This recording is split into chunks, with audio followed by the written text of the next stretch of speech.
Yobu yaravuze ngo Job said ngo icyo natinye that the thing I feared the Nicyo most cyambayeho. is what happened to me. Oni Yobu That is ngo Job. icyo natinye The thing I feared the Nicyo most cyambayeho. is what happened to me. Yobu yabyukaga mu gitondo Job used to wake up in akajya the kubaka morning igicaniro and go to build an agasengera altar abana be and pray for his akubaka children igicaniro cy'abana and erect an altar for the children, erect an altar for his wife, agatanga ibitambo kugira ngo ashimire Imana. give sacrifices of Imana praise yamukijije. the way God saved him. iriya verisi twereka yuko ntabwo ikintu cyamotizaga Yobu ari That ugushima Imana no gusaba scripture Imana irinda abana be. shows us that that Yari verse ubwoba was bwo not bataka. just to praise God, yet he just did it because he feared losing them.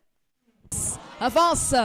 tukareba Yobu And then we look at twabona Job, Imana iri kumuvuga mu ijuru and we look at Mureba how God umugaragu is wanjye. describing him Oh, and yeah. boasting about him.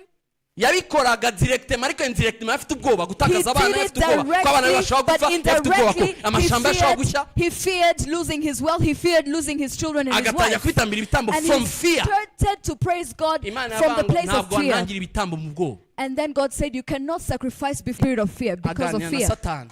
And then he started nawe partnering abikora with the indirectement devil. kuko Yobu yabikoraga God indirectement. also did it indirectly because Job was Ntabwo doing ushobora it gucira Uwiteka indirectly. nyir'ingabo ijisho rye rireba ku isi yose. You cannot. Wowe ufite ubwoba bwo kuba ubuzima You bw'indepanda who abo bose uri is kudepanda fearing umunsi umwe bagiye A kukubuka life mu of minsi iri imbere independence. All those people you are wisanga ahantu uri depending on, you indepanda will ku ngufu. once find yourself in a place where you don't have anyone to nakunda do. independence aho kwitinya. If I was you, I would love Nubwo independence, bitakuri. independence instead of fearing it. I would Imana not ihamagara learn it in Satani. practical. And then the devil Uriya called, mugaragu wanjye. sorry, God called the devil. He said, you see my Satani servant. waretse se ko yameze gutyo kwa mugiye neza. The Reka devil was yice like- abana be muteze ibyago urebe ko akugumaho. He worships you because Kuki Imana byeme?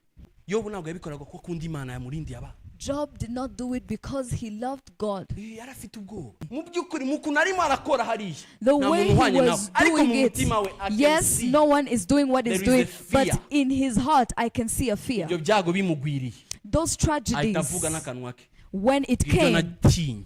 he said with his byanshikiye. mouth that what I feared the most is what happened to me. Yabitinye ryari? When did Igihe he yari start abifite. fearing it? When he had it. Yabonaga abana be babyikwa bagiye ku kazi. He used to see his children going to their work, Akava buriya igikuta niyo kiza kubagwira. and then he said, won't a wall fall down on them? Imana yavuga sawa. And then God said, okay. Satani amusabye uburyo bw'ubwoba bwa Yobu kugira ngo ari uburyo abana be bapfa. God Ntabwo bapfuye weirdly gusa downloaded. ukuntu bapfuye ukuntu Yobu yabitinyaga ko bapfa. They did not just die anyhow. They died exactly in the way Job feared them to die in. Kuko Imana yarimo abwira Because God was saying, turebe none ukuntu bitakaza byose. let's see how you're going to Uri lose bumve. this. If you lose this, if you're Cyangwa not se going uri to mu leave gihe me, cyuba. or if there's Ntiyasavayivinze anything se? that will happen to you. Ntibamuridiminze. Didn't he Hama hamwe survive? rero aho kwiteza ibibazo by'ubusa So- ujya kubigitaba abantu yiga muri teori birangiye. Instead of losing ushaka all guca mu those bibazo. things to fear, please learn this. Abantu bose theory. batari kumva iyi message ubu Everyone bazabyiga who muri is pratique. not listening to this message will learn it the hard way. Erega wowe wagira ngo mu ishuri ukuntu wakoperaga bigatambuka So you think wabeshyaga that in bigatambuka school the ugira ngo way Imana ni you diplome. copied and got away with it. Ugira ngo Imana ntabwo igira AI. You ntabwo think igira God has ChatGPT. AI.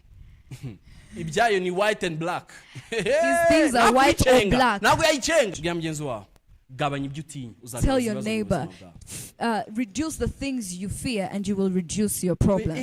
Give a nawe place yabinkora Imana yahita ijya mu in mutima my we heart. imutere ntabimenye ntabyo ashaka gukora And ariko then you abikore kugira think ngo that ubwo bwoba person can never buve do muri wowe. that. God will Wowe make uratinya them Imana, do utinya that so umuntu. that you Utinya n'icyo will kintu not bagiye fear gukorera. God. Will you fear God and then at the same time fear man? bajya babigisha ama entrepreneur ngo mujye wa risk taker. They teach you in entrepreneurship that you should become risk Reka mbigishe takers. kugendana n'Imana icyo bivuze. Let me teach you how it is to walk with God. Risk taking at every step you make. You have to be a Nta risk kindi ukora taker niba cyese at risk. every step you take. There is nothing else you do except risking your urafata life. ama risk gusa. You only take kutinya risks ikindi kintu. because He does not want you to fear any other thing. Nahita mbabaza kubera iki Yesu yaza agendera hejuru y'amazi. And then I will ask you, why did Jesus walk upon the water? Kuki yatinze ngo bagende. Why did He wait Kugira ngo until juste they mu left ijoro. so that in Aze the middle of the nk'umuzimu. night He will come as a ghost, Kugira ngo umunsi abigishwa bareke gutinya amazina. so that from that day they will no longer fear Imana ghosts. izahinduka nk'umuzimu. God will Kugira become ngo like ureke a gutinya umuzimu. ghost so that you will stop fearing ghosts. So Welcome that you at the will stop school fearing of the Satan. fear of the Lord. ikaze mu ishuri ryo gutinya Imana. aho Imana yigira ibyo utinya byose Where kugira God ngo will uzagere become ahantu ukamirwa muri wowe everything you fear, utongera so gutinya that you ikintu will icyo ari cyo come cyose. to a point where you don't fear anything. byamugeza ngo reduce ibyo utinya. Gabanya ibyo utinya. byamugeza ngo reduce Reduce ibyo utinya. your fears. ufite ubwoba kubikora Mana urapfuye. Oh, I fear doing it. You are dead. uba wirangije You none ikibazo are cy'ibi just bintu urapfa kubitekereza finishing gusa. yourself. Imana igahita ibikora. And from the time you think of it, God just will mwebwe go at through least mama problems. mabyiga n'abadukuriye online At least mubishyiremo you are pratique practicing utazaca it muri and sisi you are ya learning pratique. this.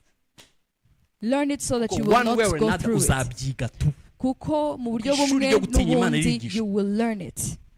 muri ubu buzima In this muri ubu life, buzima nirinda icyaha in this life, nirinda icyaha I fight against sin nkanirinda umuntu yaguteranya n'Imana. and a man. I fear sin and man. ese kambabazi bari abana bayo bapfuye ninde wabishe?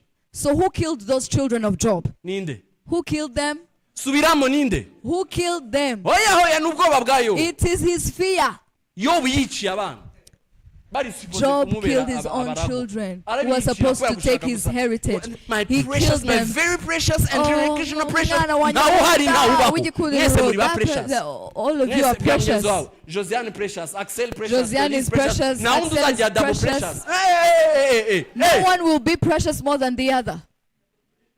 iminsi ishize nayo mudaca mu bintu A few biba days inzara ago, yadanje. I was going through things. inzara amafaranga yabuze. Terrible drought. mbona precious daughter mafi animal yinjira n'amagi. And then my daughter brought eggs. Bunch precious of eggs. Jilas ntabwo nabaye mu gihe cy'inzara. ngiye ngira ngo rero ngo urumva Jire ndamukunda kushana mari mu And nzara I yanjye said- napfa. And if I have favoritism and there is one I love more than it, I will not receive the other one. I will not survive.